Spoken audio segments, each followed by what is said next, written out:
2018 Winter Royale. Now, this event was actually a test event for the 2019 World Cup qualifiers.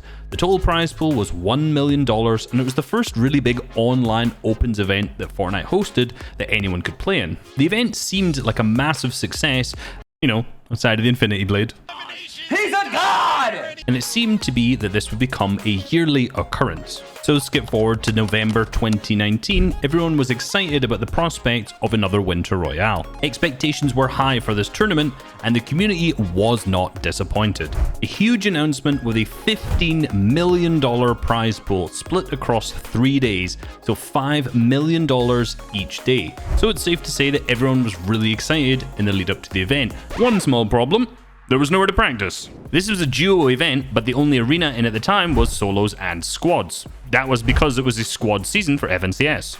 Every comment on every tweet was about releasing duo arena so that players had a place to scrim, just a W key, just to practice anywhere. And because of all of the requests, and of course just common sense, 4 days later, Epic delivered.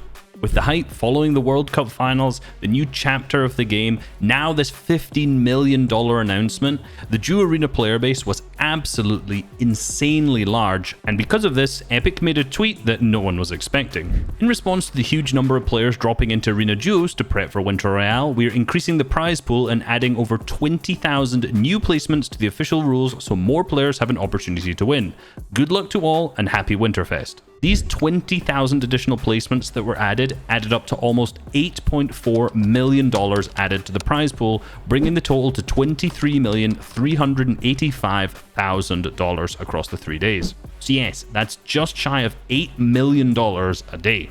However, that's not the only reason that players were excited about it. There were 3 different types of tournaments. There was a PC tournament, there was a console tournament, and there was a mobile and Switch players version as well. The console version had the same prize pool as the PC version, where the mobile/Switch version had a prize pool that was roughly 20% smaller. This was undoubtedly the easiest tournament to make money in ever. On top of that, the thresholds for prizings was really low. On EU, you had to come in the top 2,500 duos. NA East was top 1.5k, and you can see all the rest of the regions too. I actually bought an Xbox at the time, took it home with me to my family to play over at Christmas time so that I could make the money back because I knew I could profit on that Xbox cost. Obviously I did. However, it wasn't all sunshine and lollipops.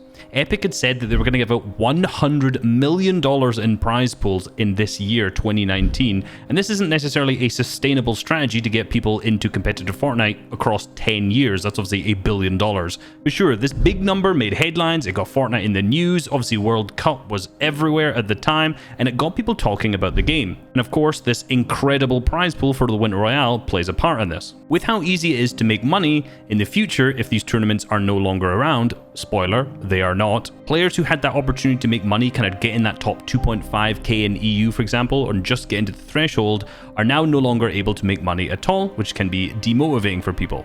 Rather than incentivizing players to enjoy the tournaments and the competitive experience, that's a whole other conversation with bugs and how enjoyable it is, but regardless, the fact that they had this kind of carrot on a string to make money gets them into the game, but when that money's no longer there, it's hard to keep them around because they're not interested in the competitive scene.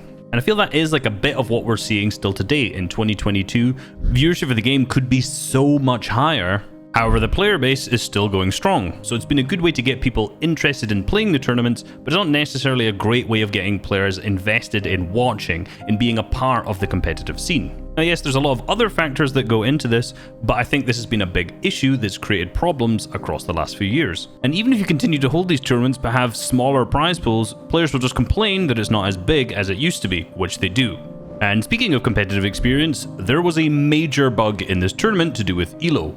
If you played a game and then switched your region to another region and then back, automatically your points would go to 0, meaning that the next match you loaded into, you'd be in a 0-point game with significantly worse players. This meant it was really easy to drop like another 20 bomb and gain a ton of points against worse players. Then, after 24 hours, the leaderboard all updated and massively changed everything. Of course, people were very outraged because they thought they had placed in the money, later to only find out that teams who'd been abusing this bug have overtaken them. The format was also, there's 3 different formats for each day. Day number 2 and day number 3 weren't that bad at all. However, day number 1's point systems was you'd get 1 point per elimination and 15 points for a Victory Royale. No placements before that. $7 million!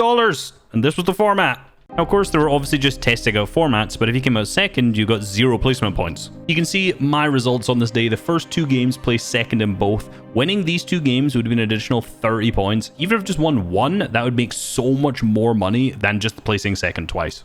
But of course, that's my sad story. How much money did people actually make though? Well, I got my guy Knockin to run through some of the numbers. He runs a website called Fortnite-replay.info. This ain't sponsored, but it's a sick website that you can go on, you can check and do little VODs, so the maps, gameplay, track, paths, all that kind of stuff. Check it out. Put it in my comment if you want to look at it. So how many people actually made earnings?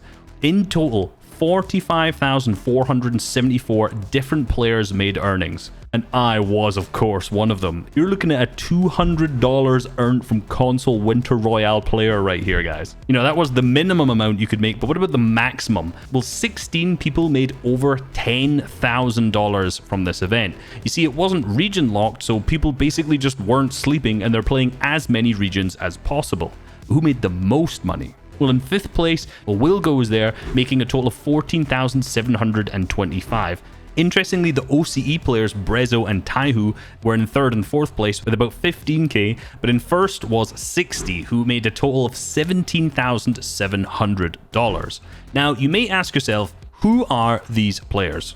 I recognize a good few names of them, but they're not common names known around the world, and you may be asking, well, where did they come from? Remember when I said earlier the prize pool was split between console and also the mobile routes? Well, it seems like these routes were a smidge a little bit easier to make money on, and all 16 players who made over $10,000 were either on console or were on mobile. The top earning PC players was Macon and Frappi from the NA West region, who made $9,550 total, which was 17th and 18th tied respectively on the overall earnings leaderboard. Not like it wasn't profitable for the PC players, but the top mobile and console players definitely had it a lot easier, in particular when it came to playing off-region. Brezzo and Taihu, for example, OCE players, but still made almost 5k on NA West, which is I think roughly 150 to 200 ping. So with the community obviously loving that event in 2019, come 2020, people must be asking for it to come back. Of course, in every single one of the tweets, there's a lot of unfunny people replying on the original announcement. I see who all of you are. However, there was indeed a return of a tournament this year, a big winter tournament, but it was not named the Winter Royale, it was the Frosty Frenzy. Rather than the almost $24 million prize pool, this was now reduced down to $5 million. Of course, players were still very, very happy about this because it was significantly easier to earn than a lot of the other tournaments. However, it was more of a shadow of its former self, given only the top 400 trios earned rather than the top 2,500 duos, of course, in EU. And since then, there's not really been any big Christmas tournament from there. They did announce that there wasn't going to be one in 2021. We'll see if there's going to be one in 2022. Of course, across all of these winter tournaments, tons of money was made by the players. But this wasn't the most money given out to an individual player. That was, of course, Booga at the World Cup, and I've done a full analysis and breakdown of him that you can click and watch right here. Of course, like and subscribe as well.